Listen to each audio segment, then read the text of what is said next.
Ang hangin sa fitting room ay tila bumubulong ng ngapangako. Humigpit ang kapit ko sa tela ng ivory wedding gown, bawat tahi ay tila nagsasabi ng sa wakas, ito na. Sa salamin, nakita ko ang sarili kong lumulutang sa tuwa, ang ngiti ko'y abot tenga. Isang linggo na lang. Isang linggo na lang at magiging Mrs. Marco de la Cruz na ako. Napabuntong hininga ako, ang puso ko'y naglulundagan. Ito ang pangarap ko, ang pangarap namin ni Miko. Matapos ang 4 na taong pagmamahalan mula sa kolehiyo, narito na kami sa dulo nga isla, handa nang maksimulang ang sarili naming pamilya.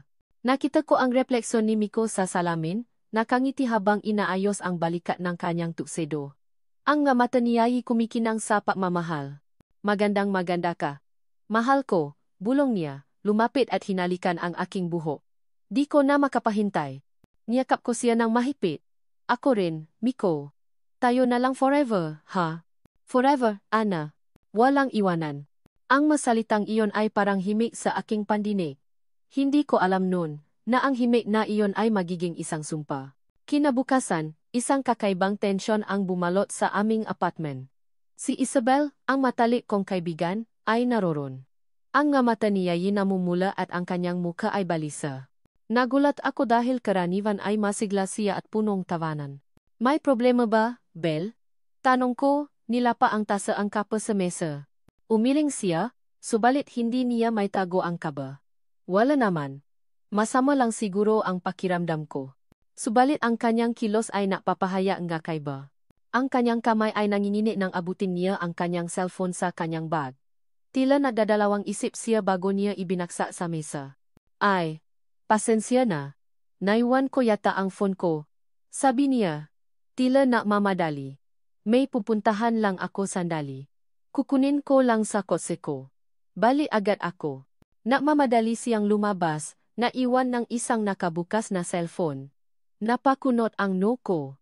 Ano kaya ang nangyayari? Ang kanyang pagmamadali ay nakakapagduda.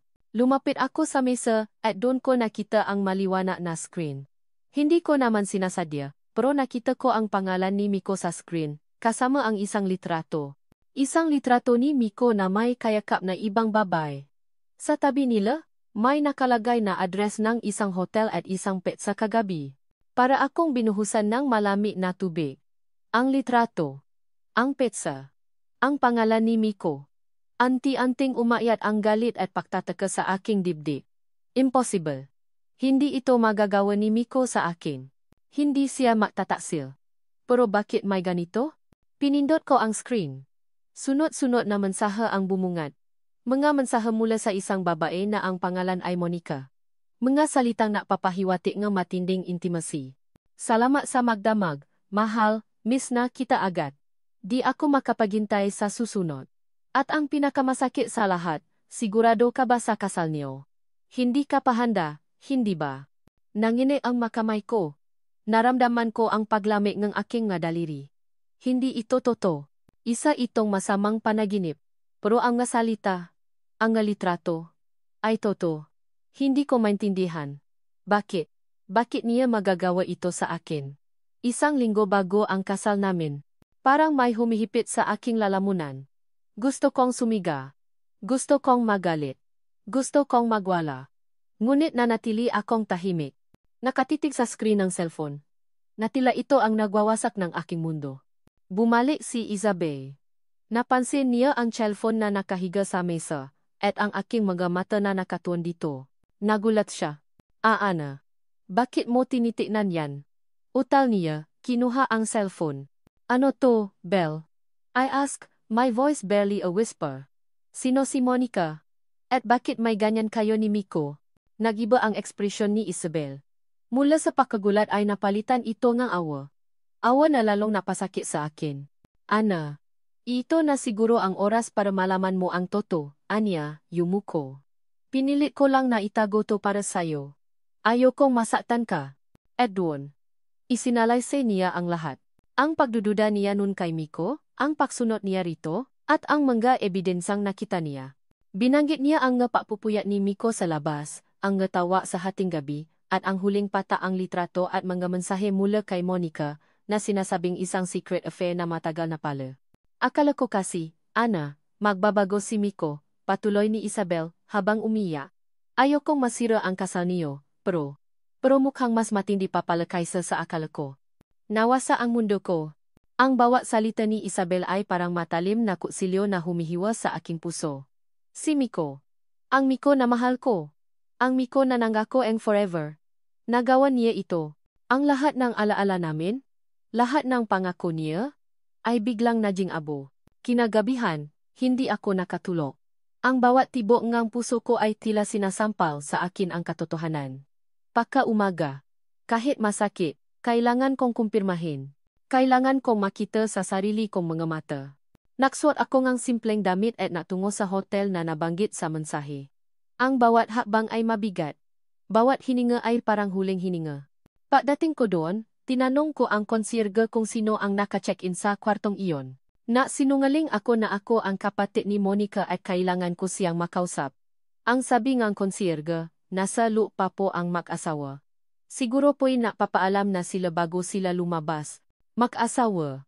Ang salitang iyon ay parang bomba sa aking pandinig. Hindi ko na kailangan pang pumasok. Hindi ko na kailangan pang makita. Sapat na ang narinig ko. Ang aking Miko. Ang taong pinakatiwalaan kong buong puso. Nagawa akong traidorin ng ganito. Naramdaman ko ang unti-anting pag-init ng aking mga mata.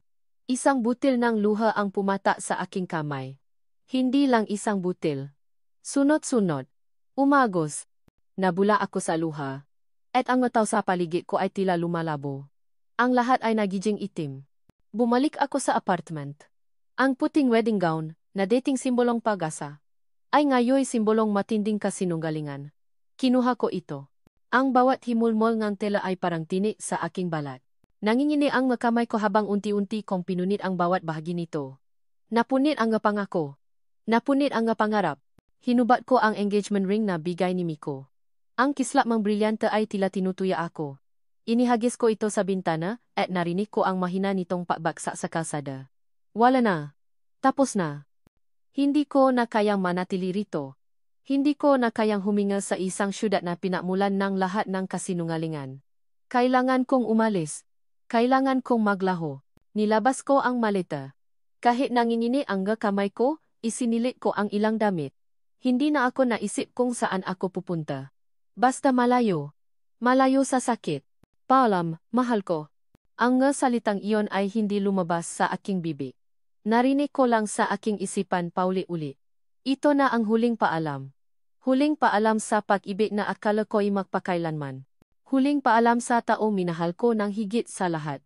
Huling paalam sa sarili kong minsang naniwala sa forever. 6 na taon.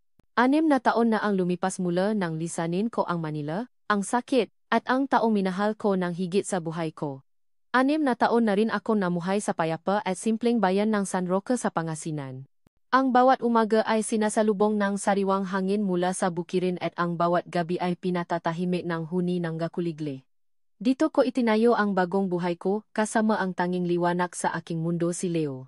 Si Leo, ang aking 5 taong gulang na anak, ay ang pinakamagandang regalo na natanggap ko sa gitna ng aking pinakamalaking kalungkutan. Siya ang dahilan kung bakit ako bumangon, kung bakit ako lumaban. Ang kanyang mamata, na halos kapareho mamata ni Miko, ay nabibigay sa akin ng lakas sa bawat pagsubok. Siya ang aking sikreto, ang aking pag-asa. Mama, tingnan mo. Nakahuli ako ang tutubi. Sigaw ni Leo, tumatakbo papalapit sa akin. Hawa ang isang makulay na tutubi.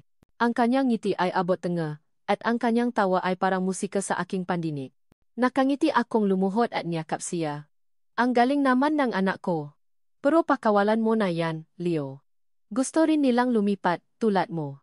Pinakawalan niya ang tutubi, at pinanot namin itong lumipat palayo. Ang masandaling ito ang pinakamahalaga sa akin. Ang makita si Leo na masaya, maluso, at malayo sa anumang gulo na karaan. Nagtatrabaho ako bilang isang mananahi at nagbebenta ng magulay sa palengke.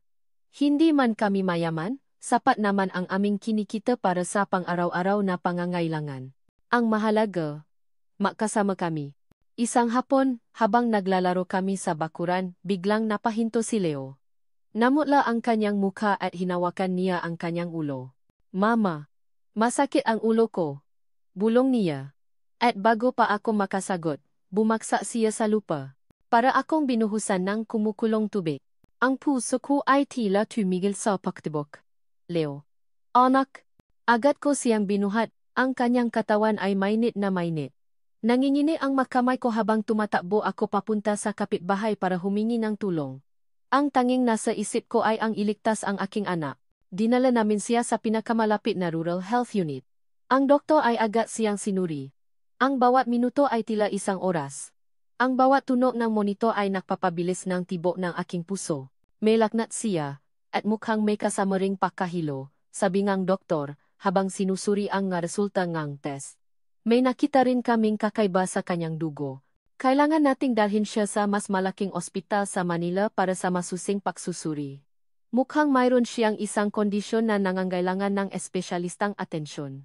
Manila. Ang salitang iyon ay parang kidlat na tumama sa akin. Ang lugar na pinilit kong kalimutan. Ang lugar kung saan nagsimula ang lahat ng sakit. Pero ngayon, para kay Leo, kailangan kong bumalik. Niyakap ko si Leo habang natutulog siya sa hospital bed. Ang kanyang maliit na katawan ay tila napakaliit sa gitna ng lahat ng ito. Ang kanyang pisngi ay maputla. At ang kanyang pahinga ay mababaw. Anak ko, bulong ko, habang pinupunasan ang kanyang noo. Gagawin ni Mama ang lahat para gumaling ka. Sa loob ng ilang araw, inayos ko ang lahat. Ipinabili ko ang ilan sa aming nga gamit para magkaroon ng panggastos. Humingi ako ng tulong sa mga kapitbahay na nagbigay ng konting pra at dasal. Ang bawat pahabang ay puno ng paalinlangan, ngunit ang pagmamahal ko kay Leo ang natula sa akin. Isang gabi, habang nakaupo ako sa tabi ni Leo, tinititigan ko ang kanyang mukha, ang kanyang ilong, ang kanyang ngalabi. Ang hugis ng kanyang mukha lahat ay nagpapaalala sa akin kay Miko. Ang sakit na nakaraan ay biglang bumalik, sariwang-sariwa. Ang pagtataksil, ang sakit, ang pagkawala. Paano kung makita kami ulit? Paano kung malaman niya ang tungkol kay Leo? Ang tanong na ito ay bumabagaba sa aking isip. Pinilit kong itago ang katotohanan sa loob ng 6 na taon. Ngunit ngayon, ang buhay ni Leo ang nakataya. Mas mahalaga ang kanyang buhay kaysa sa anumang sikreto. Kinaumagahan, kinuha ko ang bus ticket. Ang papel ay tila mabigat sa aking kamay. Manila. Ang siyudad ng aking mga bangungot at ng aking pinakamalaking paasa. Tara na, anak, bulong ko kay Leo, habang dahan-dahan ko siyang binuhat. Niyakap niya ako ng mahigpit. Saan tayo pupunta, Mama? Sa lugar kung saan ka gagaling, anak, sagot ko, pilit na ngumingiti. Ang bus ay umandar, at habang papalayo kami sa San Roque, tinitigan ko ang tanawin. Ang nga bukirin, ang nga bahay na yari sa kawayan. Ang nga ngiti nga kapitbahay na nakpaalam sa amin. Ito ang naging kanlungan ko. Ngayon, kailangan kong iwanan ito para sa isang laban na hindi ko alam kung paano ko haharapin. Ang bus ticket sa aking kamay ay tila susi sa isang pintuan na matagal nang nakasara. Sa kabilang banda ng pintuan na iyon ay ang nakaraan. Ang nakaraan na pinilit kong ibaon.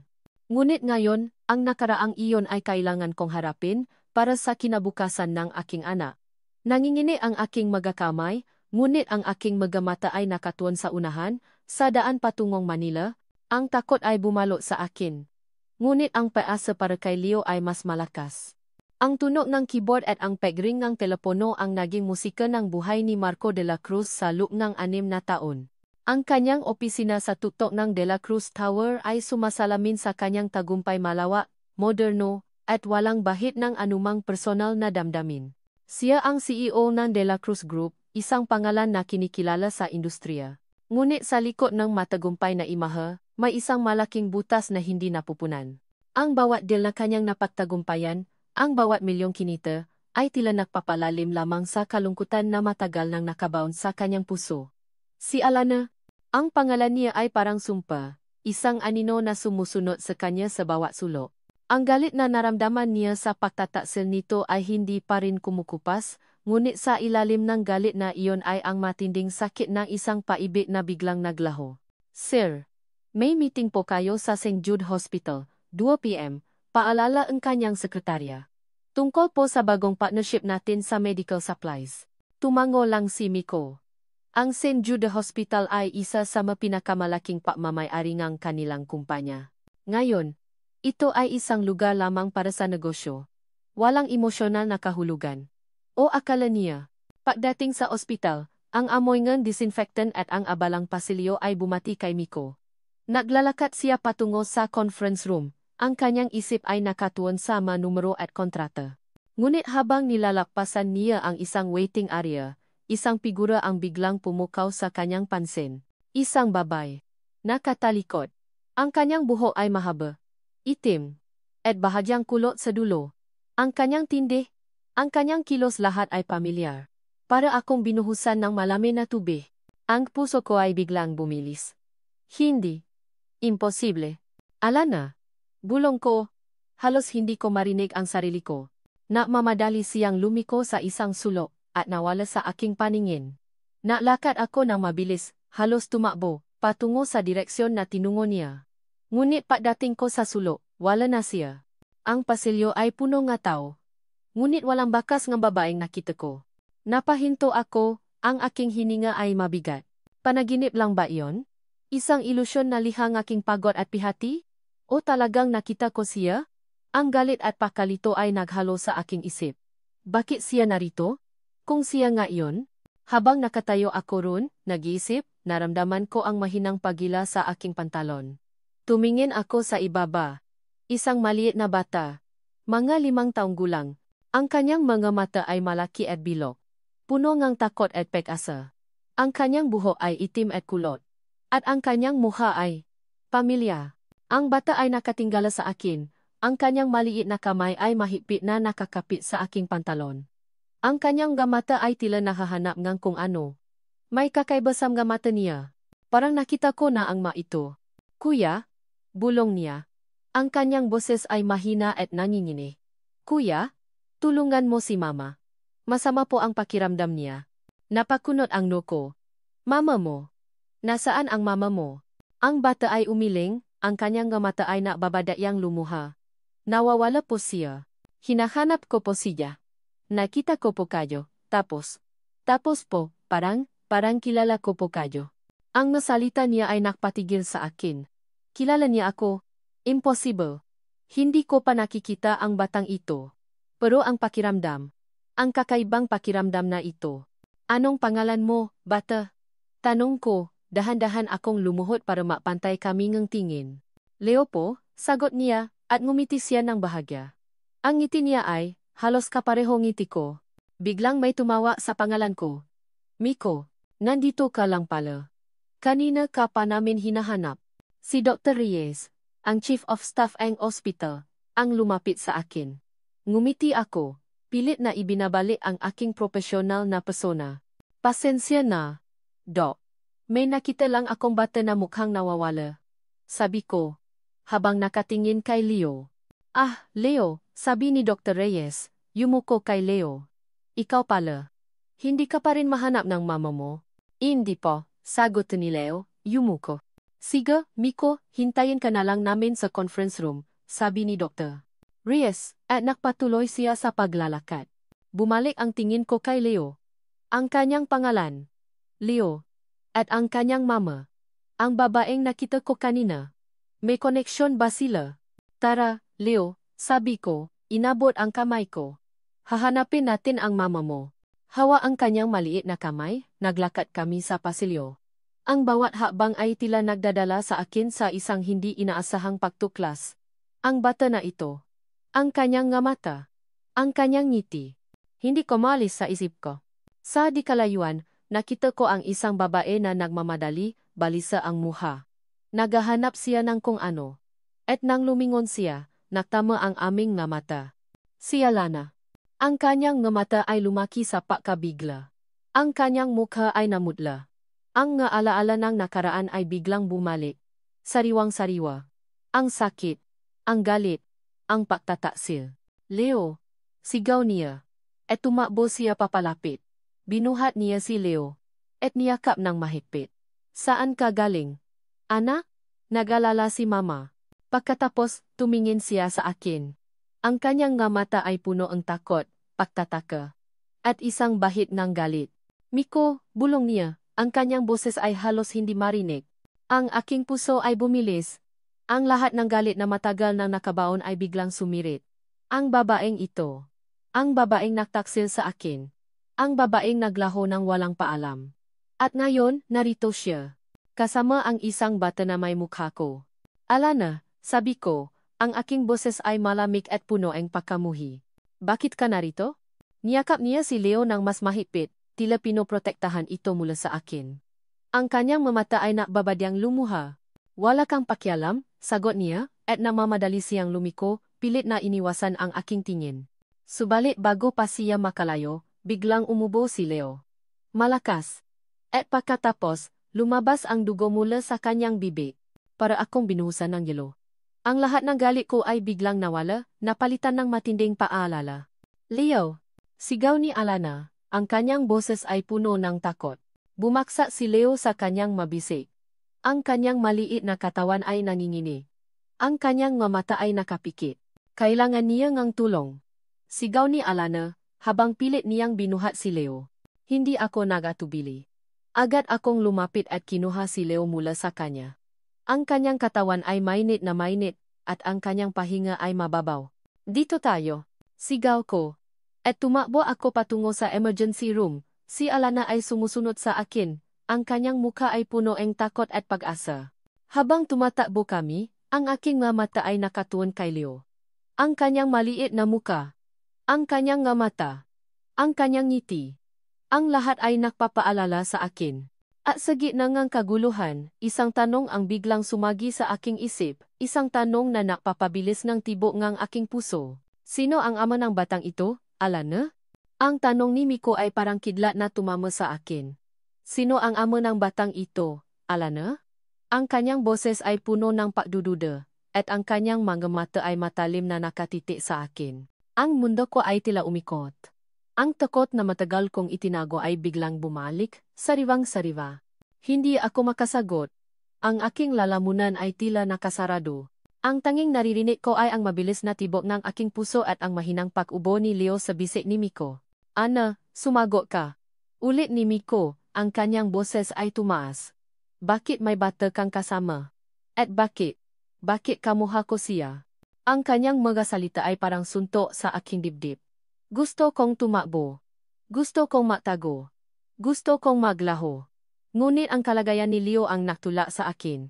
Kailangan ko siyang iligtas. Wala kang pakialam, Miko, sagot ko, pilit na pinatata ang aking boses. Hindi mo na kami kailangan pang pakialaman. Sinubukan kong kunin si Leo mula sa kanyang bisig, ngunit mahigpit ang kapit niya sa bata. Ang kanyang tingin ay hindi nawawala sa akin. Hindi ko pakialam? Bulong niya.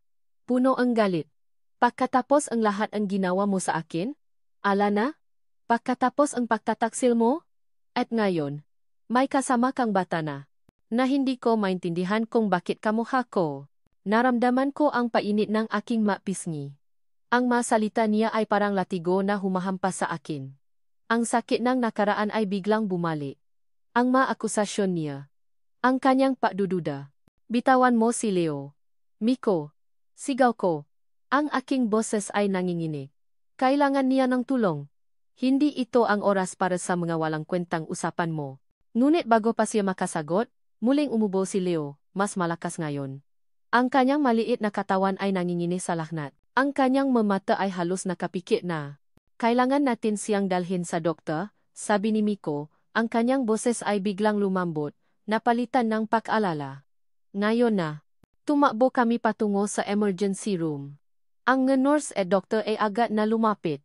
Kinuha nila si Leo mula sa bisig ni Miko at dinala sa loob ng isang silid. Naiwan kaming dalawa sa labas, ang katahimikan ay bumalot sa amin. Ang bawat minuto ay tila isang oras. Ang bawat tunog mula sa loob ng silid ay napapabilis ang tibok ng aking puso. Si Miko ay nakatayo sa tabi ko. Ang kanyang mata ay nakatuon sa pintuan. Ang kanyang mukha ay balisa, at ang kanyang magkamay ay nakakuyom. Ano ang nangyari sa kanya? Tanong niya. Ang kanyang boses ay mahina. Umiling ako. May sakit siya. Kailangan niya ng espesyalistang atensyon. Kaya kami narito. Hindi siya sumagot. Ngunit naramdaman ko ang kanyang tingin. Ang kanyang mata ay nakatuon sa akin. Puno nga hindi nasasabing tanong. Alam kong nadududa siya. Alam kong naiisip siya. Maya-maya. Lumabas ang doktor. Stable na po ang bata. Binigyan na namin siya ng gamot sa lanat. Pero kailangan pa rin siyang obserbahan. Mukhang mayroon siyang isang kondisyon na nangangailangan ng masusing pagsusuri. Nakahinga ako ng maluwag. Salamat, Dok. Kailangan ninyo siyang i-admit. Sabi ng doktor. Para sa makaragdagang test. Napakunot ang nuko. Admit? Pero, wala kaming sapat na pera para dun. Huwag kang maalala tungkol sa gastos, Alana, sabi ni Miko, ang kanyang boses ay matigas. Ako ang bahala. Tumingin ako sa kanya, nagulat. Ano? Anak ko siya, bulong niya, ang kanyang mata ay nakatitik sa akin. Hindi ko hahayaan na may mangyari sa kanya. Biglang bumilis ang tibok ng puso ko. Anak ko siya. Ang nga salitang iyon ay parang bomba sa aking pandinig. Alam na ba niya? O nagdududa pa lang siya? Hindi mo siya anak, sagot ko, pilit na pinatata ang aking boses. Wala kang karapatan. Wala akong karapatan. Tumawa siya ng mapait. Pagkatapos ang lahat ng nangyari, Alana. Sa tingin mo, hindi ko mapapansin ang pagkakahawik? Ang nga mata niya. Ang ngiti niya. Ang lahat. Hindi ako bulag. Naramdaman ko ang paglamig ng aking nakamay. Naramdaman ko ang pag-akyat ng takot sa aking lalamunan. Ang sikreto na matagal kong itinago ay unti-unting nabubunyag. Miko, hindi ito ang oras, sabi ko, pilit na iniwasan ang kanyang tingin. Ang mahalaga ngayon ay si Leo. Tama ka, sabi niya. Ang kanyang boses ay biglang lumambot. Ang mahalaga ngayon ay si Leo. Pumasok kami sa silid ni Leo. Nakahiga siya sa kama, mahimbing na natutulog. Ang kanyang maliit na mukha ay maputla, ngunit ang kanyang pahinga ay regular na. Lumapit ako sa kanya at hinawakan ang kanyang kamay. Ang kanyang balat ay mainit pa rin, ngunit hindi na kasing init ng kanina. Si Miko ay nakatayo sa kabilang panig ng kama, nakatitik kay Leo. Ang kanyang nga mata ay puno ng paalala, at isang bahid ng kalungkutan. Nakita ko ang kanyang kamay na dahan-dahang lumapit sa buhok ni Leo, at hinaplos ito ng marahan. Ang kilos niya ay punong pagmamahal. Isang pagmamahal na matagal ko nang hindi nakikita sa kanya. Naramdaman ko ang pagdududa sa aking puso. Ang galit na matagal kong kinimkim ay unti-unting humuhupa, napalitan ng pagkalito. Ano ang gagawin ko? Paano ko haharapin ang lahat ng ito? Lumipas ang ilang oras. Si Miko ay nanatili sa tabi namin. Hindi siya umalis. Pinagmamasdan niya si Leo. At paminsan-minsan ay sumusulyap sa akin. Ang bawat sulyap niya ay puno ng tanong. Sa isang sandali, habang nakatitik ako kay Leo, naramdaman ko ang kanyang tingin. Tumingin ako sa kanya. Ang kanyang mata ay matalim, puno ng paghahanap. Alana, sabi niya, ang kanyang boses ay mahina ngunit puno liin. Kailangan ko malaman ang totoo. Napakunot ang nuko. Ano? Sino ang mga batang ito? Ulit niya. Ang kanyang mata ay nakatitik sa akin. Sabihin mo sa akin. Alana, anak ko ba siya? Ang tanong ko ay bumalo sa katahimikan ng silid. Anak ko ba siya? Ang mata ko ay nakatitik kay Alana, nahahanap ng sagot ng anumang pahiwati. Ang puso ko ay kumakabog ng malakas. Naghihintay sa bawat salita niya. Ngunit si Alana ay nanatiling tahimik. Ang kanyang muka ay walang ekspresyon, tila isang pader na hindi ko kayang gibain. Ang kanyang mata ay lumayo sa akin, nakatuon kay Leo na mahimbing na natutulog. Alana, sumagot ka. Ulit ko, ang aking boses ay puno ng pagmamadali. Hindi mo ba nakikita ang pagkakahawik? Ang mata niya. Ang ilong niya. Kahit ang ngiti niya. Dahan-dahan siyang lumingon sa akin, ang kanyang mata ay punong lungkot at pagod. Miko, wala ka nang kailangan pang malaman. Tapos na tayo. Ang mahalaga ngayon ay gumaling si Leo. Hindi. Hindi pa tapos. Halos pasiga kong sabi. Hindi ako alis dito hanggat hindi mo sinasabi ang totoo. Wala ng totoo, Miko, bulong niya. Et tumalikot siya. Bumalik ka na sa buhay mo. May sarili na kaming buhay ni Leo. Ang kanyang pagtanggi ay lalong nakpatindi sa aking pagdududa. Bakit niya itinatago? Kung hindi ko siya anak, bakit hindi niya lang sabihin? Ang kanyang paiwas ay lalong nakpatunay sa aking hinala. Umalis ako sa silid ni Leo, ang aking utak ay puno ng tanong. Hindi ako makapaniwala na posible ito. Ang bata na iyon. Ang kanyang mukha. Ang kanyang mata. Hindi ko ito kayang tanggapin nang hindi nalalaman ang buong katotohanan. Agad kong tinawagan ang aking pinakakatiwalaang private investigator, si Mang Tonyo. Mang Tonyo, kailangan ko ang tulong mo, sabi ko. Ang aking boses ay seryoso. May gusto akong ipaimbestiga. Isang babae at isang bata. Alana Reyes at Leo Reyes. Ibinigay ko kay Mang Tonyo ang lahat ng impormasyon na alam ko. Ang kanyang tirahan sa Pangasinan, ang kanyang trabaho, ang lahat ng detalye na nakuha ko mula sa hospital records. Gusto kong malaman ang lahat tungkol sa kanila, Mang Tonyo, sabi ko. Lahat. Mula nang umalis si Alana sa Manila hanggang ngayon. At lalo na ang tungkol sa bata. Kailangan kong malaman kung sino ang ama niya. Lumipas ang nga araw. At ang bawat araw ay punong paghihintay. Patuloy akong bumibisita kay Leo sa ospital. Nakpapanggap na isang kaibigan ng pamilya. Pinakmamasdan ko siya.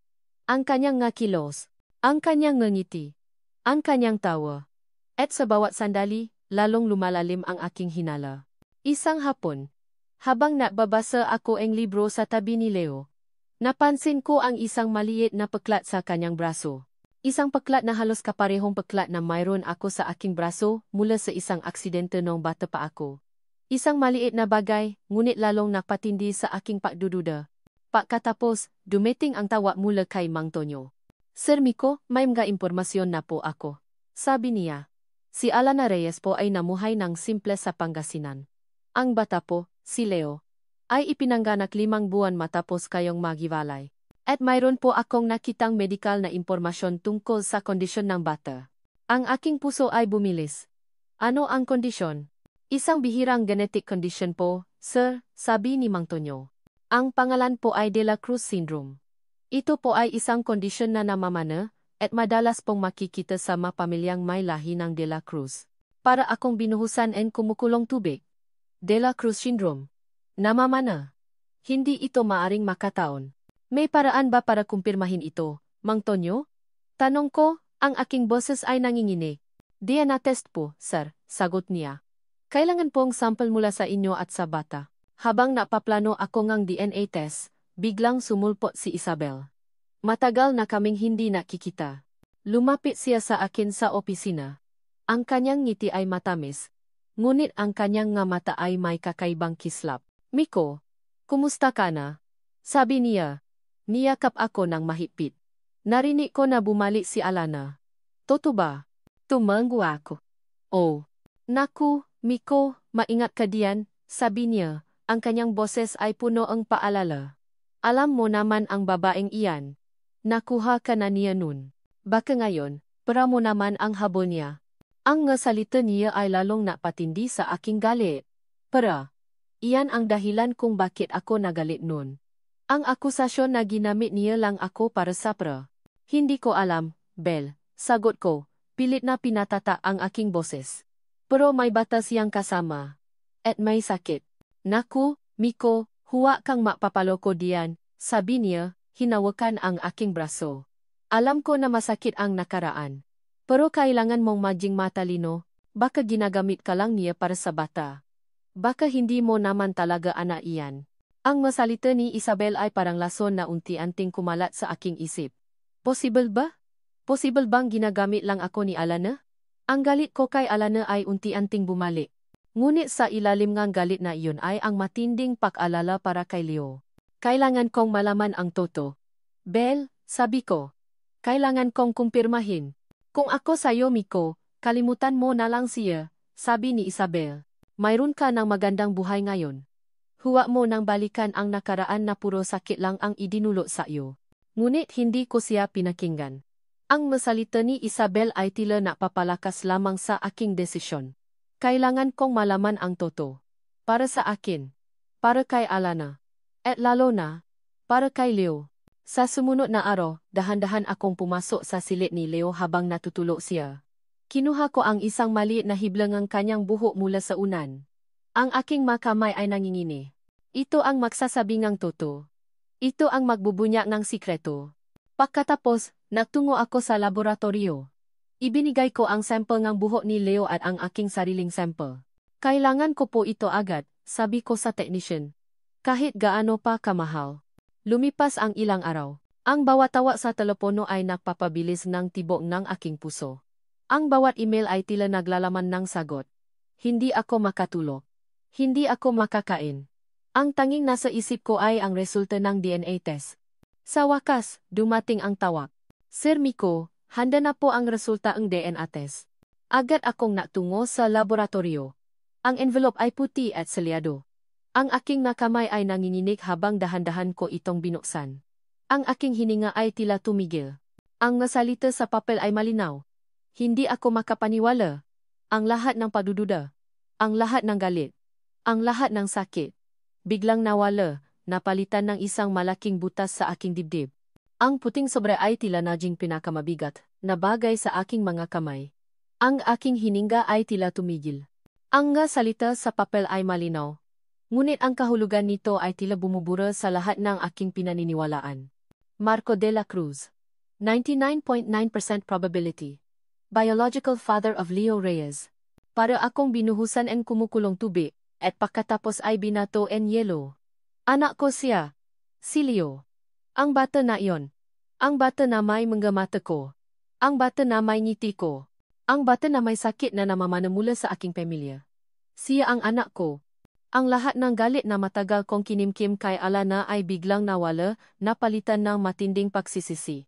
Ang maalaala ay biglang bumalik, parang isang pelikula na mabilis na naglalaro sa aking isipan. Ang aming pagmamahalan sa kolehiyo. Ang kanyang ngiti. Ang kanyang tawa. Ang pangarap namin. Ang aming unang halik sa ilalim ng puno sa campus. Ang kanyang pagiging simple at totoo. Ang araw nga aking pagpo-propose. Ang kanyang maluha ng tuwa. Ang kanyang Ang aming nga plano para sa kasal. Ang kanyang puting wedding gown na pinili namin ng makasama. At pagkatapos, ang gabi bago ang kasal. Ang tawa mula kay Isabel. Ang kanyang nga salita na puno ng pagdududa. Ang litrato. Ang nga mensahe. Ang aking galit. Ang aking pagkabigo. Ang aking desisyon na kanslahin ang kasal. Ang kanyang pagkawala. Ang aking paghahanap. Ang aking pagkabigo nang hindi ko siya mahanap. Ang aking paniniwala na niloko niya ako, na ginamit niya lang ako para sa pera. Ngayon, ang lahat ng iyon ay nagbago. Ang lahat ng iyon ay isang malaking kasinungalingan. Niloko ako. Pinaniwala ako. Pinaniwala ako na niloko ako nga baeng mahal ko, at pinaniwala ako na iniwan niya ako ng walang dahilan. Ngunit ang totoo, siya ang iniwan ko.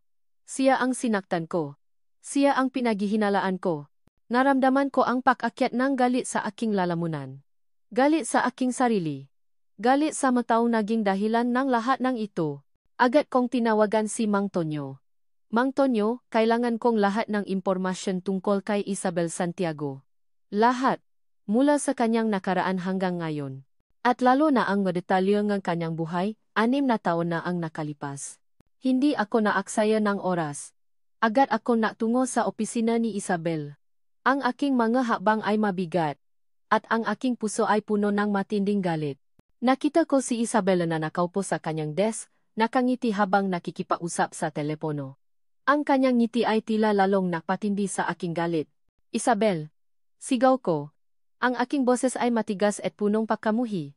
Nagulat siya. Bumaba ang kanyang telepono. Miko, anong ginagawa mo rito? Anong ginagawa ko rito? Tumawa ako ng mapait. Ikaw ang dapat kong tanungin niyan, Isabel. Anong ginawa mo? Tumayo siya, ang kanyang mukha ay namutla. Hindi ko maintindihan ang sinasabi mo. Hindi mo maintindihan. Inihagis ko ang envelope ng DNA test sa kanyang desk. Basahin mo iyan. Isabel. Basahin mo at sabihin mo sa akin kung hindi mo pa rin maintindihan. Nangingini ang kanyang magkamay habang kinuha niya ang papel. Ang kanyang mata ay lumaki sa pagkabigla habang binabasa niya ang resulta. Imposible, bulong niya. Aka hindi totoo. Hindi totoo? Lumapit ako sa kanya. Ang aking mga mata ay matalim na nakatitik sa kanya. Niloko mo ako, Isabelle. Pinaniwala mo ako na niloko ako ni Alana. Pinaniwala mo ako na ginamit niya lang ako para sa pera. At ngayon, nalaman ko ang totoo. Anak ko si Leo. Anak ko ang bata na iyon. At ikaw ang dahilan kung bakit hindi ko siya nakasama sa loob ng 6 na taon. Napaatras siya. Ang kanyang mukha ay puno ng takot. Miko, pakinggan mo ako. Hindi ko sinasadya. Gusto ko lang. Gusto ko lang protektahan ka. Protektahan ako? Tumawa ako ng mapait. Protektahan ako sa pamamagitan ng pagsira sa buhay ko? Sa pamamagitan ng pagiwalay sa akin sa aking anak? Sa tingin mo, iyan ang proteksyon? Isabel. Hindi. Miko. Hindi ganun. Umiyak siya. May nagutos sa akin. May nagpilit sa akin na gawin ito. Sino? Tanong ko. Ang aking boses ay tumaas. Sino ang nagutos sa iyo, Isabela? Sabihin mo sa akin. Si Doña Elena, bulong niya. Ang kanyang nga mata ay punong takot, si Tita Elena. Siya ang nakplanong lahat. Siya ang nagbigay sa akin ng nga litrato. Siya ang nautos sa akin na sabihin sa iyo ang lahat ng iyon. Para akong binuhusan ng yelo. Si Mama. Si Mama ang dahilan ng lahat ng ito. Impossible. Hindi ito magagawa ng aking sariling ina. Nagsisinungaling ka. Sigaw ko. Hindi magagawa ni Mama iyan. Totu, Miko. Umiyak siya. Ayaw niya kay Alana para sayo. Gusto niya ng babaeng mayaman. Gusto niya ng babaeng karapat-dapat sa pangalan ng De La Cruz. Kaya niya ginawa iyon. Pinilit niya ako. Binantaan niya ako. Ang salita ni Isabel ay tila nakpapaliwanag sa lahat. Ang pagiging misteryoso ni Mama Nun. Ang kanyang pagtutol kay Alana. Ang kanyang pagiging masyadong masaya nang umalis si Alana. Ang lahat ay nagkaroon ng kahulugan. At si Alana? Tanong ko. Ang aking boses ay nanginginig. Alam ba niya ang tungkol dito? Hindi ko alam, Miko, sagot niya. Pero sinabi ni Tita Elena na huwag siyang magsalita. Binantaan niya si Alana. Kung hindi siya alis, may masamang mangyayari sa'yo. Naramdaman ko ang paglamig ng aking makamay. Ang aking sariling ina. Ang aking sariling ina ang nagplanong lahat ng ito. Ang aking sariling ina ang sumira sa buhay ko. Umalis ka, Isabel. Sabi ko. Ang aking boses ay malamig. Ayoko nang makita ang mukha mo. Umiyak si Isabel habang lumabas siya en opisina. Naiwan akong mag-isa. Ang aking utak ay puno en kaguluhan. Naglakad ako patungo sa ospital. Ang bawat hakbang ay mabigat. Ang bawat hininga ay puno ng sakit. Kailangan kong makita si Alana. Kailangan kong humingi ng tawad. Pagdating ko sa silid ni Leo, nakita ko si Alana na nakaupo sa tabi ng kama, hinahaplos ang buhok ng bata. Ang kanyang mukha ay maputla, at ang kanyang nga mata ay punong pagod. Alana, bulong ko. Nagulat siya. Tumingin siya sa akin. Ang kanyang nga mata ay punong nga pagtataka. Anong ginagawa mo rito? Tanong niya, ang kanyang boses ay malami. Lumapit ako sa kanya. Ang aking makamay ay nanginginig. Alana, kailangan nating mag-usap. Wala na tayong pag-usapan, Miko, sabi niya, at tumalikod siya. Tapos na tayo. Hindi, Alana, hindi pa tapos, sabi ko, hinawakan ang kanyang braso. Nalaman ko na ang totoo. Ang lahat. Tungkol kay Isabel. Tungkol kay Mama. Tungkol sa lahat ng nangyari 6 na taon na ang nakalipas. Nangingini ang kanyang katawan. Ang kanyang mamata ay lumaki sa pakabigla. Alam ko na niloko ako, patuloy ko. Alam ko na hindi ka nagtaksil. Alam ko na pinilit ka lang. Alam ko na sinaktan kita. At alam ko na anak ko si Leo. Ang kanyang gamata ay napuno ng luha. Ang kanyang galabi ay nangingini. Alana, patawarin mo ako, bulong ko. Ang aking boses ay puno ng pagsisisi. Patawarin mo ako sa lahat ng sakit na idinulot ko sa iyo. Patawarin mo ako sa hindi ko pagtitiwala sa iyo. Patawarin mo ako sa pakawala ko sa buhay ni Leo. Niyakap ko siya ng mahigpit. Ang kanyang katawan ay nangingini sa aking mabisi. Naramdaman ko ang kanyang maluha na dumadaloy sa aking balikat. Miko, bulong niya. Ang kanyang boses ay punong sakit. Masakit pa rin. Sobrang sakit. Alam ko. Alana, sabi ko, hinahaplos ang kanyang buhok. Alam ko. Pero handa akong gawin ang lahat para ayusin ang lahat. Handa akong gawin ang lahat para bumalik ka sa akin. Handa akong gawin ang lahat para makasama ko kayong dalawa ni Leo. Dahan-dahan siyang kumalas sa aking yakap. Ang kanyang mga mata ay punong luha. Ngunit ang kanyang tingin ay matalim. Miko, huwag na, bulong niya. Tapos na tayo. Ang nga salitang iyon ay parang matalim na kutsilyo na tumusok sa aking puso. Ang kanyang nga luha ay patuloy na dumadaloy, at sa bawat pata, naramdaman ko ang matinding sakit sa aking dibdib. Ang nga salita ni Miko, ang kanyang pahingi ng tawad, ay tila isang matamis na himik na matagal ko nang hindi narinig. Ang kanyang yakap ay nagbigay sa akin ng init na matagal ko nang pinangarap. Ngunit sa likod ng lahat ng iyon, ang takot ay nanatili. Ang takot na matagal nang nakabaon sa aking puso. Miko, huwa na, bulong ko, pilit na kumakalas sa kanyang yakap. Tapos na tayo. Ang masalitang iyon ay masakit para sa akin. Ang bawat salita ay parang kutsilyo na humihiwa sa aking puso. Ngunit kailangan kong gawin ito. Para sa kanya. Para kay Leo. Alana, pakinggan mo ako, sabi niya, ang kanyang mamata ay puno ng pakiusap. Nalaman ko na ang lahat. Alam ko na hindi ka nagtaksil. Alam ko na pinili ka lang, patawarin mo ako.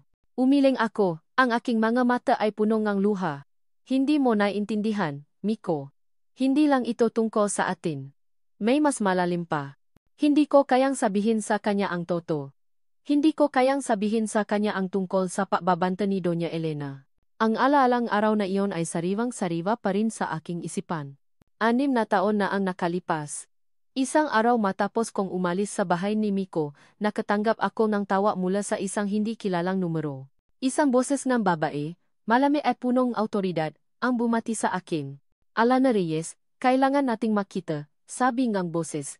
May sasabihin ako sa iyo na makakapabago ngang buhay mo. Nagita kami sa isang coffee shop. Si Doña Elena de la Cruz. Ang ina ni Miko. Ang kanyang mata ay matalim. At ang kanyang ngiti ay hindi umabot sa kanyang mata. Alam ko ang lahat tungkol sa inyo ni Miko, sabi niya. Ang kanyang boses ay mahina ngunit puno ng diin. At alam ko rin ang tungkol sa bata. Para akong binuhusan ng malamin na tubig. Paano niya nalaman? Huwag kang maalala. Patuloy niya.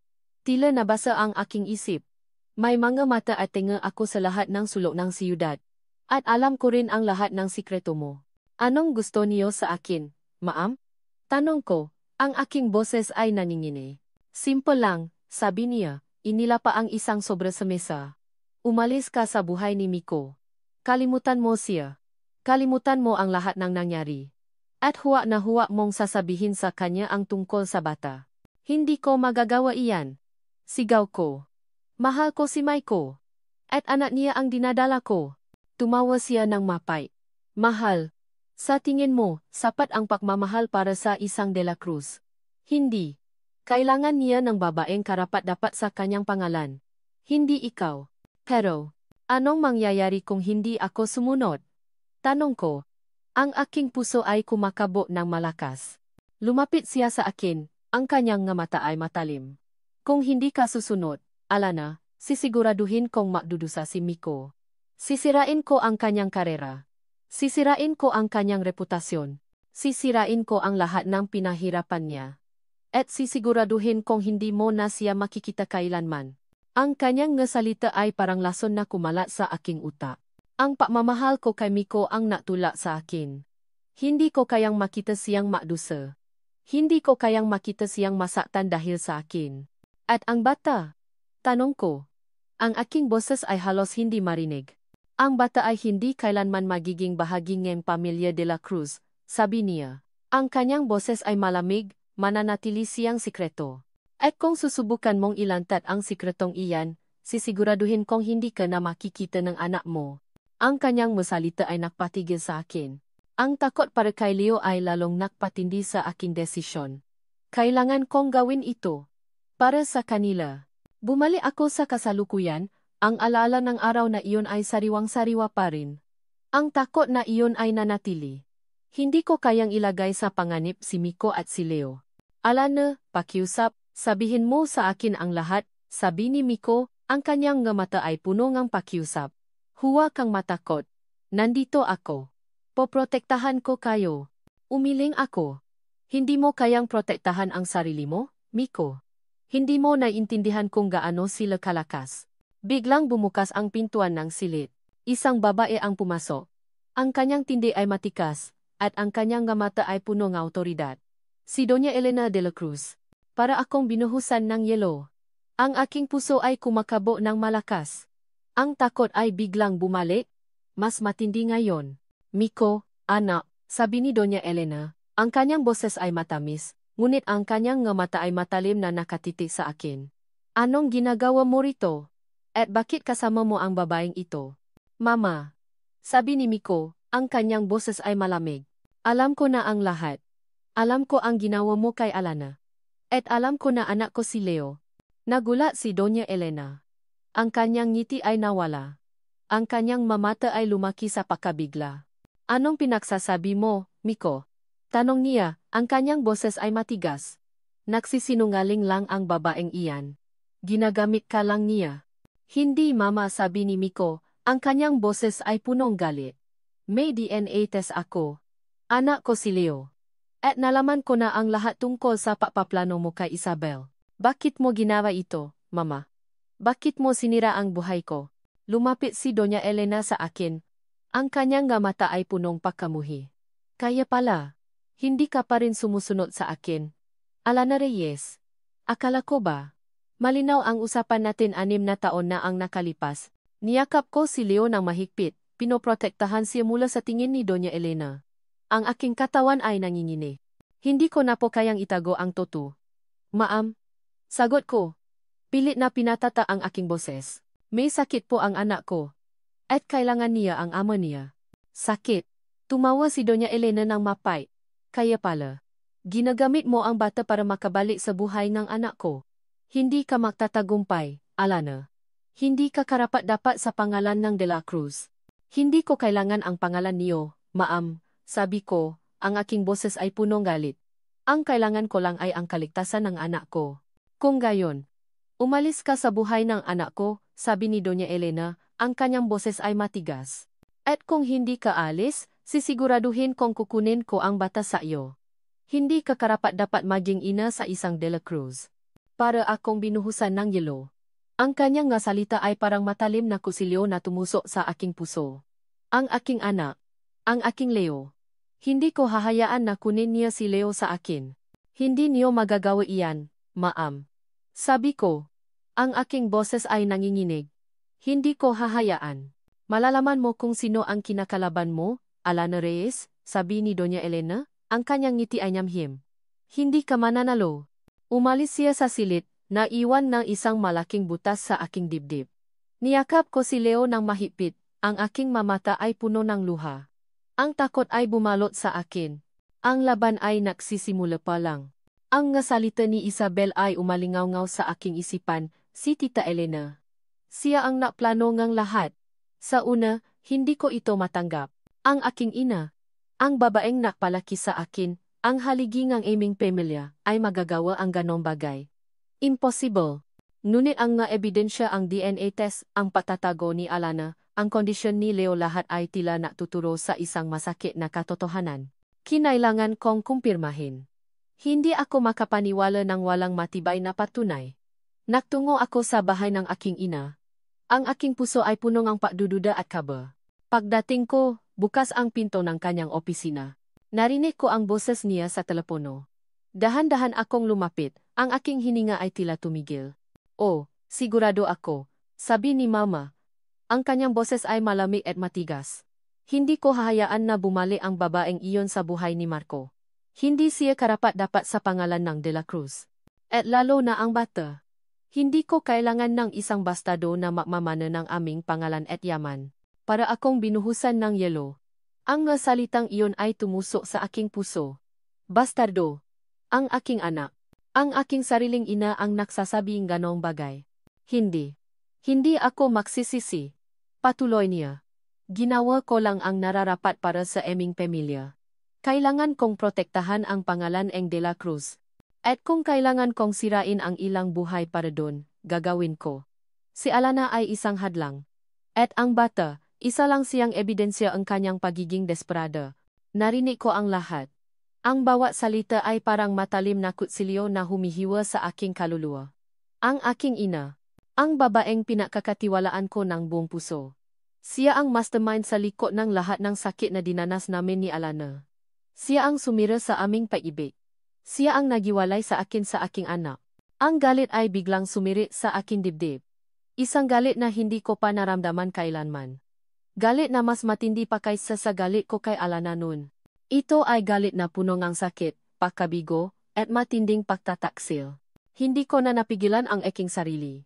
Pumasok ako sa opisina, ang aking mga mata ay matalim na nakatitig sa kanya. Mama! Sigaw ko. Ang aking boses ay punong pakamuhi. Nagulat siya. Bumaba ang kanyang telepono. Ang kanyang mukha ay namutla. Marco? Anong ginagawa mo rito? Utal niya. Anong ginagawa ko rito? Tumawa ako ng mapait. Narinig ko ang lahat. Mama. Ang lahat ng kasinungalingan mo. Ang lahat ng panloloko mo. Ang lahat ng ginawa mo para sirain ang buhay ko. Tumayo siya, ang kanyang mukha ay nakbago mula sa pagkagulat ay naging matigas. Hindi ko alam ang sinasabi mo, Marco. Huwag kang makunwari. Mama, sigaw ko. Narinig ko ang lahat. Ang tungkol kay Alana. Ang tungkol kay Leo. Ang tungkol sa pagpaplano mo kay Isabel. Bakit mo ginawa ito, Mama? Bakit mo sinira ang buhay ko? Bakit mo sinira ang pamilya ko? Ginawa ko lang ang nararapat para sayo. Anak, sabi niya. Ang kanyang boses ay tumaas. Hindi siya karapat-dapat sayo. Isa lang siyang mahirap na babay. Hindi siya ang kailangan mo. Hindi mo alam kung ano ang kailangan ko, Mama. Sigaw ko, ang aking nga mata ay puno ng luha. Ang kailangan ko ay ang pagmamahal. Ang kailangan ko ay ang pamilya, at sinira mo ang lahat ng iyon. Marco, pakinggan mo ako, sabi niya, lumapit sa akin. Ginawa ko ito para sa iyo. Para sa kinabukasan mo. Para sa pangalan ng De La Cruz. Hindi mo ako maintindihan ngayon, pero balang araw, magpapasalamat ka sa akin. Magpapasalamat? Tumawa ako ng mapait. Paano ako magpapasalamat sa taong sumira sa buhay ko? Paano ako magpapasalamat sa taong nagiwalay sa akin sa aking anak? Paano ako magpapasalamat sa taong nakpahirap sa babaeng mahal ko? Ang kanyang mukha ay nagbago. Mahal? Mahal mo pa rin ang babaeng iyon. Pagkatapos ng lahat ng ginawa niya sa'yo. Hindi siya nagtaksil. Mama. Sigaw ko. Ikaw ang nagtaksil. Ikaw ang nakplano ng lahat. At dahil sa'yo, nagdusa si Alana. At dahil sa'yo, lumaki ang anak ko ng walang ama. Napaatras siya. Ang kanyang mukha ay punong galit. Kung ganun, piliin mo. Ako o ang babaeng iyan at ang kanyang bastardo. Ang kanyang masalita ay parang suntok sa aking dibdib. Bastardo. Ang aking anak. Hindi mo ako pwedeng pilitin. Mama, sabi ko, ang aking boses ay matigas at puno ng pagtatalaga. Hindi mo ako pwedeng pilitin na pumili. Dahil ang pinili ko ay si Alana. At si Leo. Sila ang pamilya ko. Ang kanyang nga mata ay lumaki sa pagkabigla. Marco. Hindi mo ako pwedeng talikuran. Ako ang mama mo. Hindi mo ako mama. Mama, sabi ko, ang aking boses ay malamig. Ang mama ko ay hindi gagawang ganong bagay sa kanyang sariling anak. Ang mama ko ay hindi sisira sa buhay kanyang sariling anak. Umalis ako sa kanyang opisina. Iniwan siyang nakatayo doon. Ang kanyang mukha ay puno ng galit at pagkabigo. Naglakad ako pabalik sa ospital. Ang aking puso ay puno ng sakit, ngunit puno rin ng pagtatalaga. Kailangan kong protektahan si Alana at Leo. Kailangan kong ayusin ang lahat ng pagkakamali ko. Pagdating ko sa silid ni Leo, nakita ko si Alana na nakaupo sa tabi ng kama, ang kanyang mukha ay punong pagod at takot.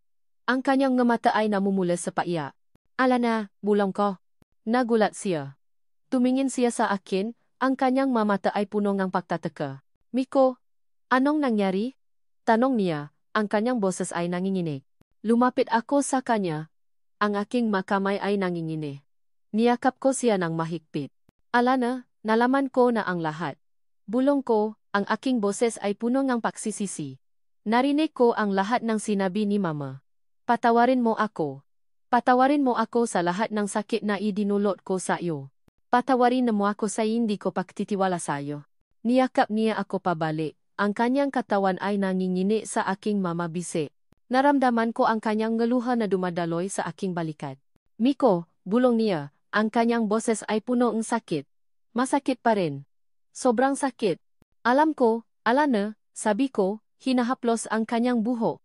Alam ko, pero handa akong gawin ang lahat para ayusin ang lahat. Handa akong gawin ang lahat para bumalik ka sa akin. Handa akong gawin ang lahat para makasama ko kayong dalawa ni Leo. Dahan-dahan siyang kumalas sa aking yakap.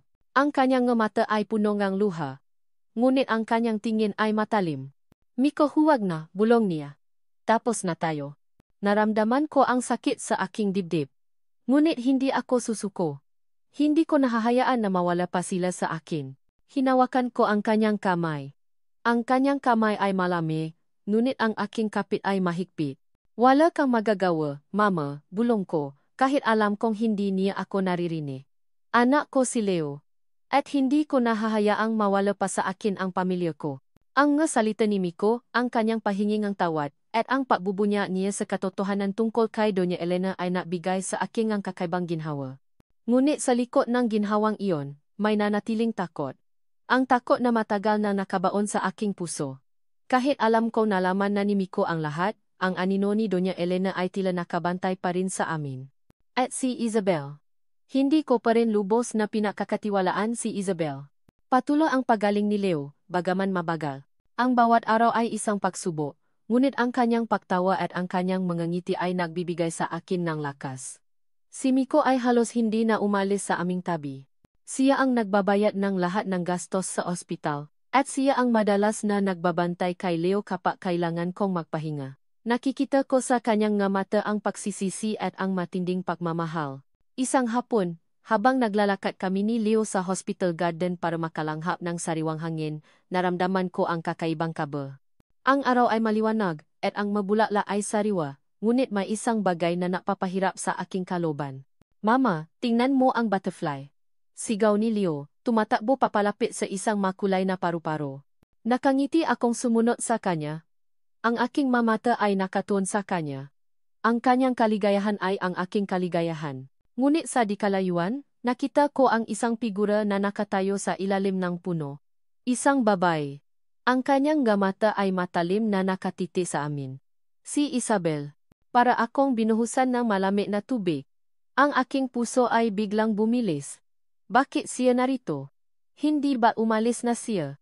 Sinubukan kong hilahin si Leo palayo, ngunit huli na ang lahat. Biglang tumakbo si Isabela papalapit sa amin, ang kanyang muka ay puno ng galit at pagkamuhi. Alana Reyes. Sigaw niya. Ang kanyang boses ay puno ng pagkamuhi.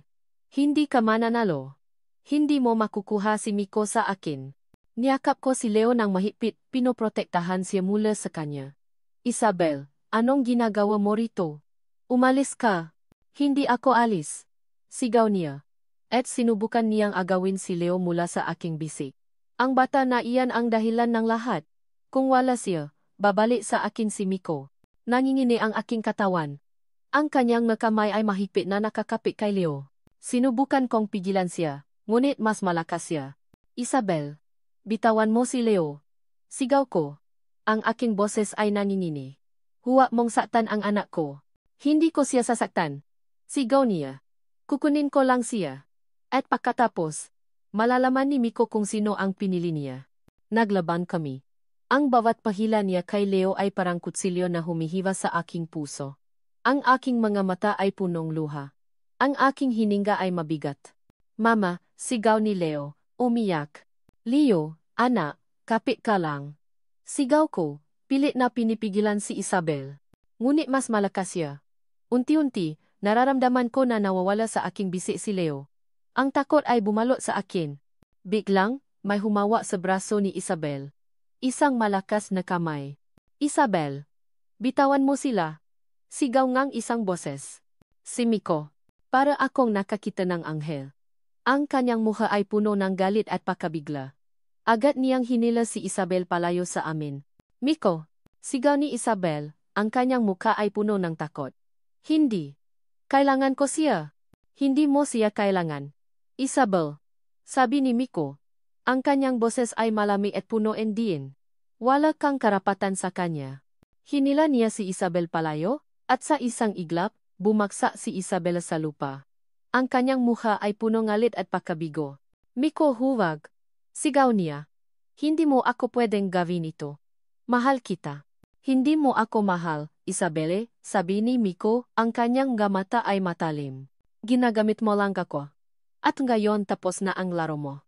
Lumapit ang mga security guards ng ospital. Narinig nila ang kaguluhan. Agad nilang pinosasan si Isabel. Hindi. Bitawan niyo ako. Sigaw ni Isabel, habang pilit niyang lumalaban. Hindi pa tapos. Hindi pa tapos ang laban ko. Ngunit hindi siya pinakinggan. Dinala siya palayo nga guards. Naiwan kaming tatlo sa hardin, ang katahimikan ay bumalot sa amin. Niyakap ko si Leo ng mahigpit. Ang kanyang katawan ay nanginginig sa aking magabisi. Ang kanyang nga luha ay dumadaloy sa aking balikat. Mama, bulong niya, umiyak. Natakot po ako. Okay lang, anak, bulong ko, hinahaplos ang kanyang buhok. Nandito si mama. At nandito si papa. Niyakap ako ni Miko ng mahigpit, kasama si Leo sa aming ngabisi. Ang kanyang yakap ay nabigay sa akin ng init at seguridad. Naramdaman ko ang kanyang pagmamahal. Ang kanyang pagprotekta. Okay lang kayo? Bulong niya. Ang kanyang boses ay puno ng pag-aalala. Tumango ako, ang aking mga mata ay puno ang luha. Salamat, Miko. Salamat sa pagliligtas sa amin. Hindi ko nahahayaan na may mangyari sa inyo, bulong niya, hinahaplos ang aking buhok. Hindi na kailanman. Ang kanyang nga salita ay nabigay sa akin ng kapayapaan. Ang takot na matagal kong naramdaman ay unti-unting humuhupa. Sa wakas, pakiramdam ko ay ligtas kami.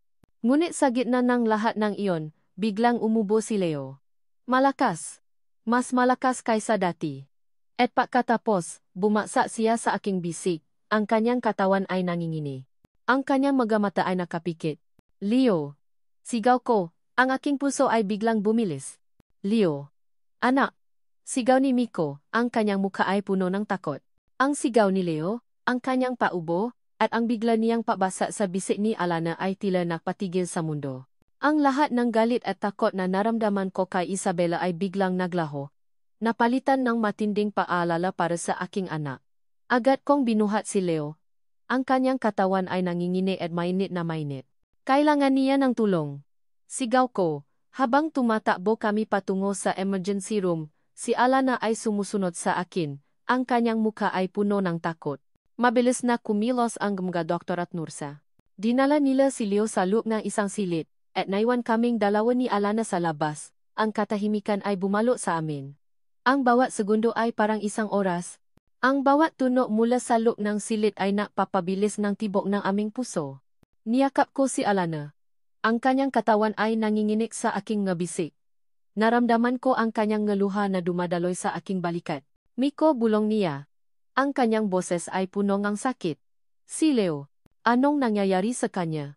Magiging mayos ang lahat, Alana, bulong ko. Pilit na pinatatag ang aking boses, kahit ang aking puso ay puno ng takot. Kailangan lang nating maging matatag para sa kanya. Lumabas ang doktor, ang kanyang mukha ay seryoso.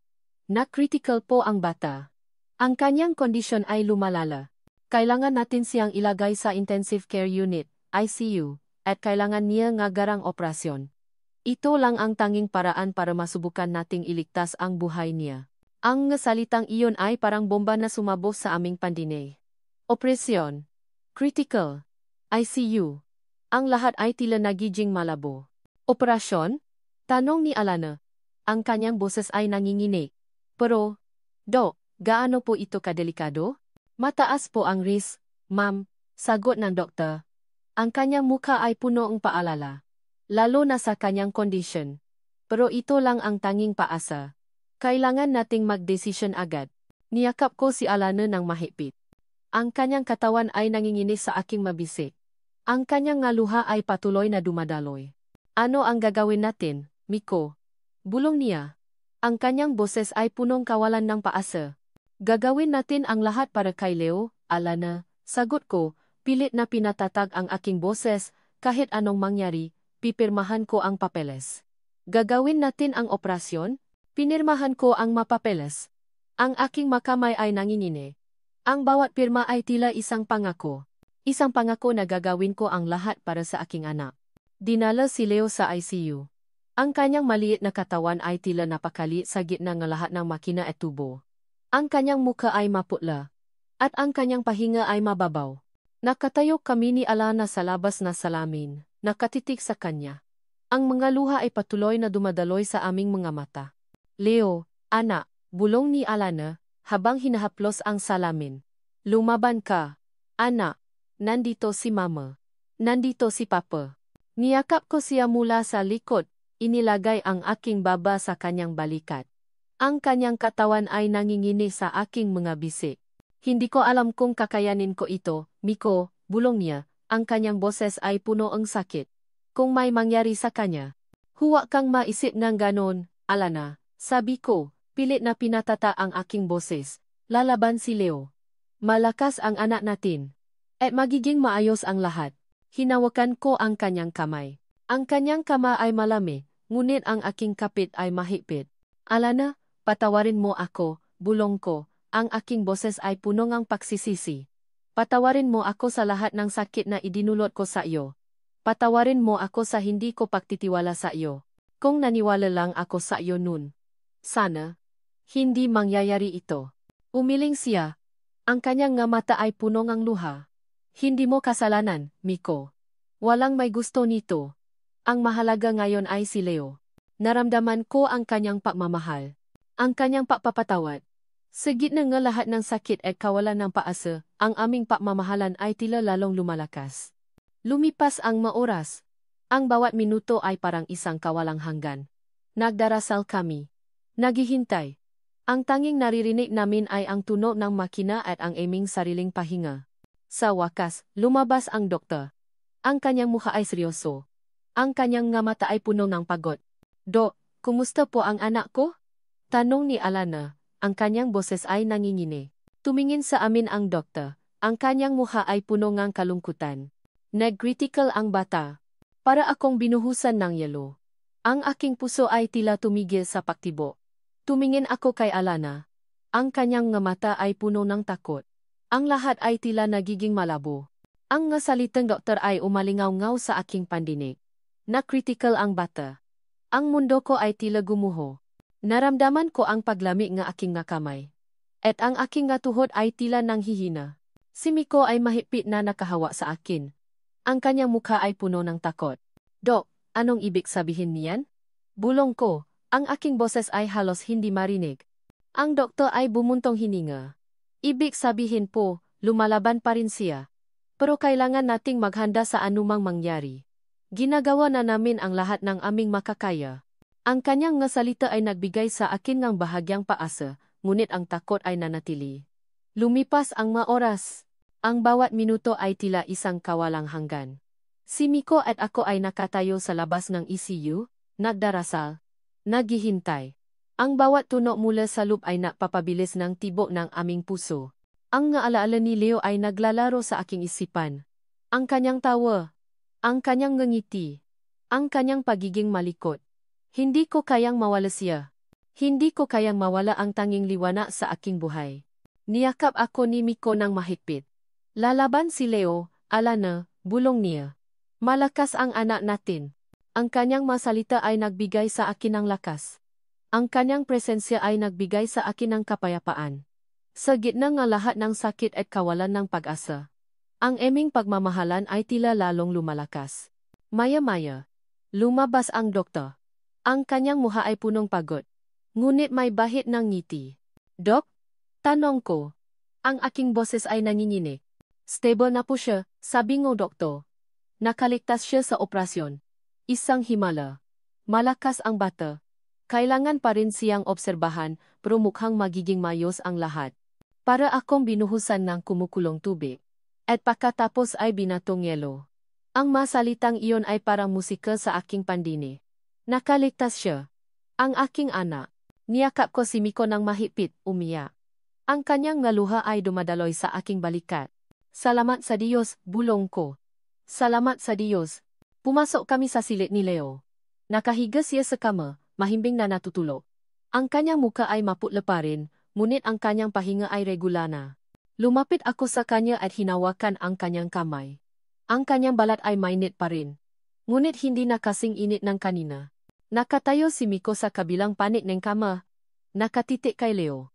Ang kanyang mata ay puno ng pagmamahal at kaligayahan.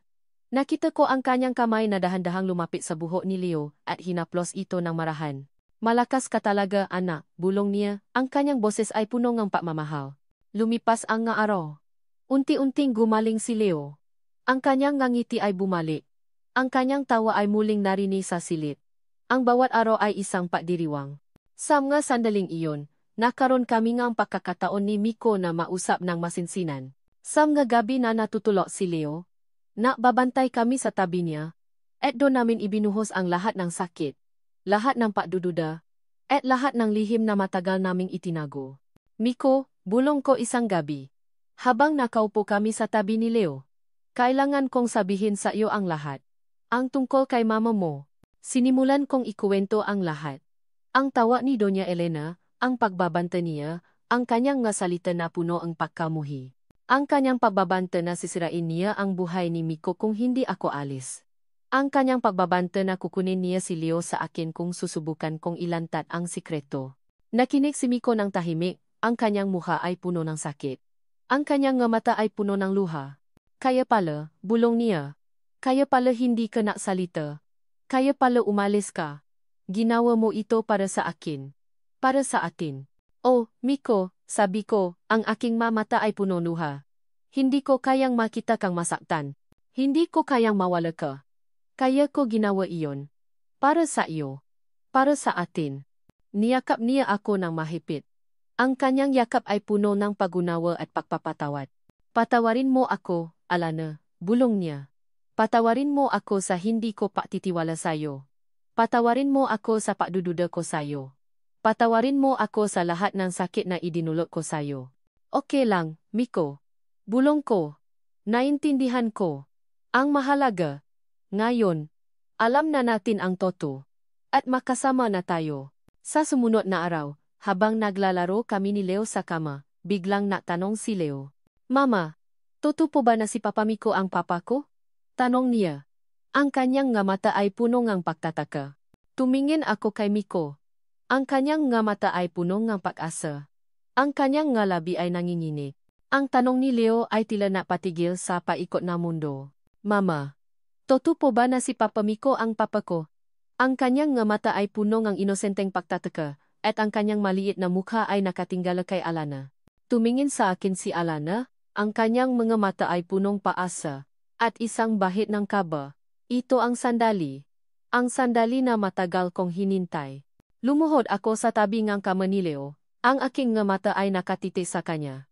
Naramdaman ko ang pagbilis ng tibok ng aking puso. O, anak, bulong ko, ang aking boses ay puno ng pagmamahal at pagsisisi. Ako ang papa mo. At patawarin mo ako, anak, dahil ngayon lang ako dumating sa buhay mo. Niyakap ko siya ng mahigpit, at naramdaman ko ang kanyang maliit na katawan na yumakap din sa akin. Ang kanyang maluha ay dumaloy sa aking balikat. Papa? Bulongin niya. Umiiyak. May papa na po ako. Naramdaman ko ang pag-init ng aking mga mata. Ang mga luha ay patuloy na dumadaloy sa aking pisngi. Ang sakit ng nakaraan ay unti-unting nawala, napalitan ng matinding kaligayahan. Tumingin ako kay Alana. Ang kanyang mata ay punong luha, ngunit ang kanyang ngiti ay abot tenga. Niyakap ko silang dalawa ng mahigpit. Ang aking pamilya. Ang pamilya na matagal kong hinanap. Sa masumunod na araw, ang aming silid sa ospital ay napuno ng tawa at kaligayahan. Patuloy ang pagaling ni Leo, at sa bawat araw, lalong lumalalim ang aming pagkakakilala bilang isang pamilya. Si Leo ay madalas na nakayakap sa akin, tinatawa akong papa, at ang bawat tawa niya ay tila napapagaling sa lahat ng sugat sa aking puso. Ngunit may isang bagay pa akong kailangan gawin. Isang bagay na matagal ko nang pinangarap. Isang gabi, habang natutulog si Leo, hinawakan ko ang kamay ni Alana. Alana, may gusto akong sabihin sa'yo. Tumingin siya sa akin, ang kanyang nga mata ay puno ng pagtataka. Ano iyon, Miko? Alam ko na marami tayong pinagdaanan, sabi ko, ang aking boses ay nanginginig. Maraming sakit. Maraming pagdududa. Pero ngayon, alam ko na ang totoo. At alam ko na ikaw ang babaeng mahal ko. Ikaw ang ina ng anak ko. At ikaw ang gusto kong makasama habang buhay. Kinuha ko ang isang maliit na kahon mula sa aking bulsa. Lumuhod ako sa harap niya. Ang aking puso ay kumakaboh na malakas. Alana Reyes, sabi ko, ang aking mga mata ay puno ng pagmamahal. Bibigyan mo ba ako ng pangalawang pagkakataon? Pakakasalan mo ba ako ulit? Ang kanyang nga mata ay napuno ng luha. Ang kanyang nga labi ay nanginginig. Hindi siya makasagot. Alana, pakiusap. Bulong ko. Bigyan mo ako ng pagkakataon na ayusin ang lahat. Bigyan mo ako ngang pagkakataon na maging isang mabuting asawa sa iyo. Bigyan mo ako ngang pagkakataon na maging isang mabuting ama kay Leo. Bigyan mo ako ngang pagkakataon na mahalin ka habang buhay. Dahan-dahan siyang tumango, ang kanyang luha ay patuloy na dumadaloy. O Miko. O, pakakasalan kita. Niyakap ko siya ng mahigpit. At naramdaman ko ang kanyang katawan na nangingini sa aking mabisik. Ang kanyang luha ay dumadaloy sa aking balikat. Ang aming malabi ay nagtakpo, isang halik na puno ng pagmamahal, pagpapatawad, at paasa. Kinabukasan, habang naghahanda kami para sa discharge ni Leo, biglang dumating si Doña Elena. Ang kanyang mukha ay matigas, at ang kanyang mata ay punong galit. Marco! Anong ibig sabihin nito? Sigaw niya, ang kanyang boses ay matigas. Narinig ko ang lahat. Pakakasalan mo ulit ang babaeng iyan. Pagkatapos ng lahat ng nangyari. Lumapit ako sa kanya, ang aking mga mata ay matalim na nakatiti sa kanya. Mama, alam ko na ang lahat. Alam ko ang ginawa mo kay Alana. At alam ko na anak ko si Leo. Nagulat siya. Ang kanyang muha ay namutla. Hindi mo ako pwedeng pigilan, Mama, sabi ko, ang aking boses ay matigas at puno ng pagtatalaga. Mahal ko si Alana. At mahal ko si Leo. Sila ang pamilya ko, at hindi ko nahahayaan na mawala pa sila sa akin. Marco, huwag kang maging tanga. Sigaw niya. Hindi siya karapat-dapat sayo. Sisirain niya lang ang buhay mo. Hindi. Mama, sabi ko. Ang aking boses ay malamig. Ikaw ang sumira sa buhay ko. Ikaw ang nagiwalay sa akin sa aking anak. At ngayon, hindi ko nahahayaan na mangyari iyon ulit. Niyakap ko si Alana at Leo ng mahigpit. Sila ang pamilya ko, Mama. At pipiliin ko sila. Palagi. Tumingin sa amin si Doña Elena, ang kanyang mata ay punong galit, ngunit may bahid ng pagkabigo. Ang kanyang labi ay nanginginig. Sa wakas, tumalikod siya at umalis, naiwan ng isang malaking butas sa aking dibdib. Ang kanyang pag-alis ay tila isang huling pagsubo. Ngunit sa pagkakataong ito, matatah kami. Magkasama. Niyakap ko si Alana ng mahigpit at hinalikan ko ang kanyang no. Ngayon, magsisimula na tayo ng bagong buhay. Magkasama. Tumingin ako sa kanyang kamay, kung saan nakalagay ang bagong singsing. Ang kislap ng brilyante ay tila sumisimbolo sa aming bagong simula. Isang bagong simula na puno ng pagmamahal, pagpapatawad, at paasa. Ang araw-ngasal ay sumikat ng maliwanag, tila isang bagong pag-asa. Hindi ito ang engrandeng kasal na pinangarap namin noon ni Miko, ngunit ito ang mas mahalaga, isang kasal na punong pagmamahal, pagpapatawad, at pagkakaisa ng pamilya. Ang simpleng hardin ng simbahan ay pinalamutian ng mga sariwang bulaklak at puting tela, na nagbibigay ng payapa at mainit na pakiramdam. Sa dressing room, nakasuot akong isang simpleng puting gown, na mas moderno at mas comfortable kaysa sa nauna kong pinili. Ang aking puso ay kumakabo, hindi sa kaba, kundi sa matinding kaligayahan. Si Leo, nakasuot ng maliit na tuksedo, ay tumatakbo sa paligid, puno ng enerhiya. Mama, ang ganda mo. Sigaw niya. At niyakap ako ng mahigpit. Magiging Mrs. Papamiko ka na. Nakangiti akong yumuko at hinalikan siya sa noo. Salamat, anak. At ikaw? Ikaw ang pinakagwapong ring biyara sa buong mundo. Ang kanyang pagtawa ay nagbigay sa akin ng kapayapaan. Ito ang pamilya ko. Ito ang pangarap ko. Habang naglalakad ako sa aisle, nakita ko si Miko na nakatayo sa dulo, nakangiti. Ang kanyang mata ay puno ng pagmamahal. Ang kanyang ngiti ay abot tenga. Ang lahat ng sakit, lahat ng pagdududa, lahat ng pagsubok na pinagdaanan namin ay tila naglaho sa sandaling iyon. Ang tanging nakikita ko ay ang kanyang mata, na nangangako ng forever. Si Leo ay naglakad sa unahan ko, hawa ang aming singsing. Ang kanyang maliit na hakbang ay puno ng pagmamalaki. Siya ang aming tulay. Siya ang aming pag-asa. Pagdating ko sa tabi ni Miko, hinawakan niya ang aking kamay. Ang kanyang kamay ay mainit at matatak. Maganda ka, mahal ko, bulong niya. Nagsimula ang seremonya. Ang mga salita na pari ay umalingaw nga sa hardin. Puno na pagpapala at pag-asa. Ang aming mga mata ay nakatuon sa isa't isa. Ang aming mga puso ay puno ng pagmamahal. Marco de la Cruz, tinatanggap mo ba si Alana Reyes bilang iyong kabiyak, upang mahalin at alagaan sa hirap at ginhawa, sa sakit at kalusugan, hanggang sa kamatayan ang magiwalay sa inyo? Opo, Padre, sagot ni Miko, ang kanyang boses ay matata at puno ng pagtatalaga. Tinatanggap ko. Alana Reyes, tinatanggap mo ba si Marco de la Cruz bilang iyong kabiyak? Upang mahalin at alagaan sa hirap at ginhawa, sa sakit at kalusugan, hanggang sa kamatayan ang magiwalay sa inyo? Opo Padre, sagot ko. Ang aking boses ay nanginginig sa kaligayahan. Tinatanggap ko. Niyakap namin ang isa't isa. At hinalikan ni Miko ang aking ngalabi. Ang halik na iyon ay puno ng pagmamahal, pagpapatawad, at pag-asa. Ito ang simula ng aming bagong buhay. Sa reception, ang lahat ay masaya. Ang mga kaibigan at pamilya na sumuporta sa amin ay naroroon. Si Leo ay tumatakbo sa paligid, naglalaro kasama ang ibang mga bata. Nakita ko si Doña Elena na nakaupo sa isang sulok, nakatiti sa amin.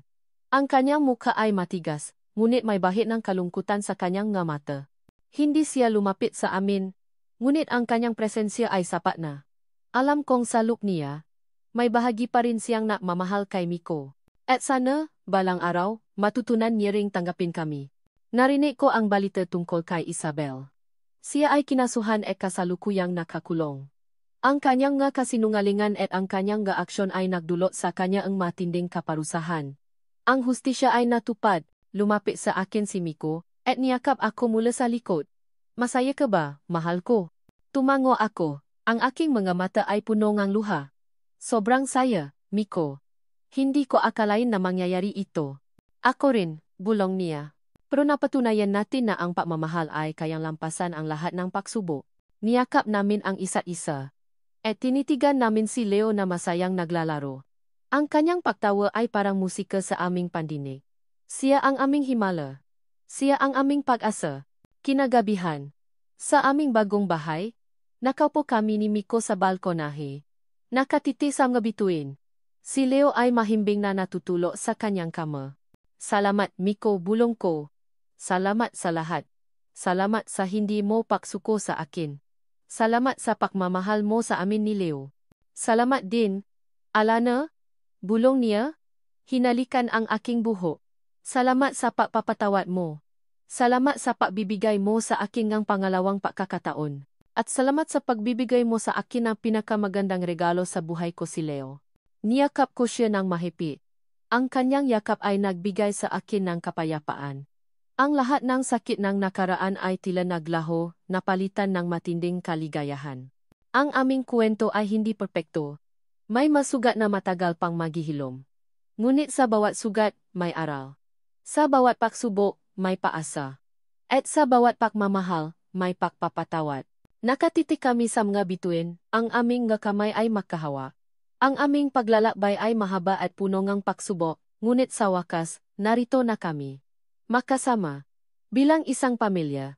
Isang pamilya na puno ng pagmamahal, pagpapatawad, at pag-asa. At dito nagtatapos ang kwento ni Alana at Miko. Isang paglalakbay na puno ng pagsubok, pagmamahal, at pagpapatawad. Sa lahat ng mga puso na nakini, sa bawat kaluluwang sumubaybay sa bawat kabanata ng puso ng pagpapatawad, isang taos-pusong pasasalamat mula sa kaibuturan ng aming puso. Labis kaming nagpapasalamat sa inyong paglalaan ng oras at damdamin sa paglalakbay na ito kasama sina Alana, Miko, at ang kanilang munting anghel na si Leo. Ang paglikha ang kwentong ito ay hindi lamang isang simpleng pagsusulat. Ito ay isang paglalayak sa mga pinakamalalim na emosyon tao. May magabing puno ng pagdududa, mga umagang ginugo sa paghahanap ng tamang salita, at mga sandaling na puno ng kagalakan sa bawat paglago ng tawhan. Naramdaman namin ang bawat sakit sa kanilang paghihiwalay. Ang bawat takot sa kanilang magapagsubok. At ang bawat kagalakan sa kanilang muling pagtatakbo. Ang bawat salita ay isinulat ng may pagmamahal, sa paasang mahipo ang inyong nga puso at mag-iwan ng isang bakas. Ang pusoong pagpapatawad ay isang paalala na ang pag-ibig ay hindi laging madali. Ito ay nangangailangan ng lakas, tiwala, at higit sa lahat, ang kakayahang magpatawad. Pinapakita nito na kahit gaano kalalim ang sugat, posible pa ring mahilom. Nasa gitna ng kadiliman, laging may paasa at liwanag na nahihintay. At na ang tunay na kaligayahan ay matatakpuan hindi lamang sa pagmamahal sa iba, kundi maging sa pagpapatawad sa sarili at sa mga nakasakit sa atin. Sana, ang kwentong ito ay nabigay sa inyo hindi lamang ang libangan, kundi pati na rin ng inspirasyon. Inspirasyon na maniwala sa kapangyarihan ng pag-ibig, sa halaga ng pamilya, at sa kagandahan ng ikalawang pagkakataon. Nais naming marinig ang inyong mga salubin, ang inyong nga damdamin.